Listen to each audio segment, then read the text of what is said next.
Hey there, this is Zach from the Bass College, and we're going to show you some rigging techniques on hollow belly swim baits so that you can fish them deeper and drag them along the bottom with you're not going to have that belly weight hook in the bottom. You're not going to have nothing down there in your way, and it's just going to see the bait. So it's going to look more real, and it's going to fish more like a big bait will without the expense. You'll have $2, $3 in a hollow belly, depending which kind you buy, and a couple bucks in a pack of jig heads to do this. So it's fairly cheap. You don't need the extensive heavy gear to throw this, and this still will catch big fish. I mean, this is a 6-inch Bass Tricks hollow belly minnow. And then all we take is just a tube jig head. That's all you need. And you hold that up against the bait there, about where you want it. I gotta do this here. And you stick it down in the belly there. And you want to make sure you come straight out the back of that bait, like that. And you come out. Then we're gonna push the jig head up in there.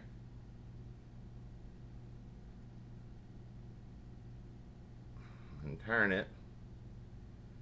Push this all the way up in the head there.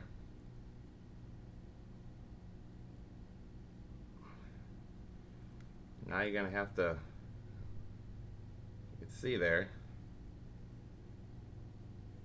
it's weedless.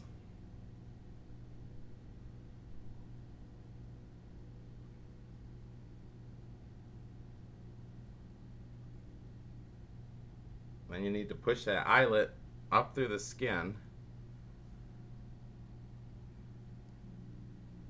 And that's going to kind of sink back down in there. So when you tie this on, you're going to have to, bend that bait down to get that tied on there. And that'll sink back down.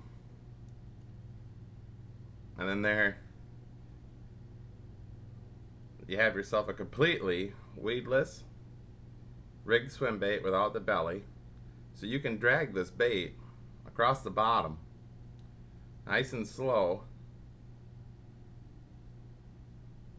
and you're not going to have that belly weight catching weeds, hanging up on stuff. This bait is going to be virtually just as weedless as a Huddleston almost. You're not going to catch much of anything. And this design is just more realistic. As you can see, there's no weights, and the head is swollen out. I mean, look, if you look how big and wide that head's normally half that size. So now when this bait swims, you're going to have your tail kick, but you're also going to get a head shake like this. And this bait will swim at extremely slow speeds. It'll swim like this, that it's going to look like a feeding minnow going across the bottom. And when you bring it up, it's going to come and swim straight.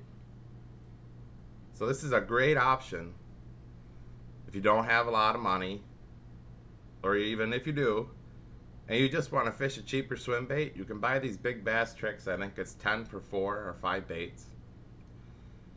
So you're looking at a couple bucks a bait, and your jig heads, you're looking at $2, $3, whatever. You can use darter jig heads, tube jig heads. There's even some swim bait jig heads that are got skinny enough, small enough head on them that you can get them up in there pretty good. I like to do it this way, simply that you get the extra wide gap hooks. Yes, they're nice, and the belly weight there. The bass pushes down. You don't have quite as much hook sticking up there, but that's plenty there to hook them.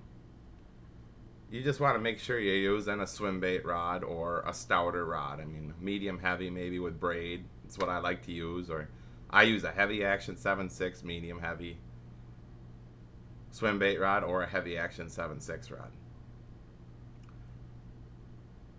And then you're just going to throw that wherever you want. Because the worst comes to worst, if this pushes down and you get caught, you're out of $2 or $3 bait. You're not losing a $20 swim bait. And I mean, this has got a pretty beefy, big profile to it. This is going to catch big bass. There's no doubt about it. And you don't have half the money in it. So this is a great option for guys, and even like I throw the big baits, full-bodied swim baits, hard swim baits. I'll still throw this kind of stuff a lot, and I've taken a lot of big, even trophy class bass on these baits here in Wisconsin. So you don't always have to spend $20, $30 a bait to catch big fish. You can. There's always cheaper alternatives. So give this a try. If you have any questions, you can contact me on the Bass College and ask me. I can walk you through it better. Like I said, sometimes I leave the jig hooks up in them like that and swim them. The smaller jig hooks like this are real easy to rip through weeds that your odds of really getting hung up aren't very good anyways. But I do like the weedless version myself too, so I like to push that back down in there and keep that weedless. So I hope this helps you with your swim baiting, and until next time, we'll probably take this out maybe this weekend and try this out. See if I can get some fish on video for you guys, and we'll also probably be using the bigger swim baits. Right now the fish are moving up because of shad, so I'm really going to target more shad style swim baits. This is a shad color, and this is another really good color from Bass Tricks. This is like a chartreuse shad, a nice blue back. It's a big fat bait, so it'll work.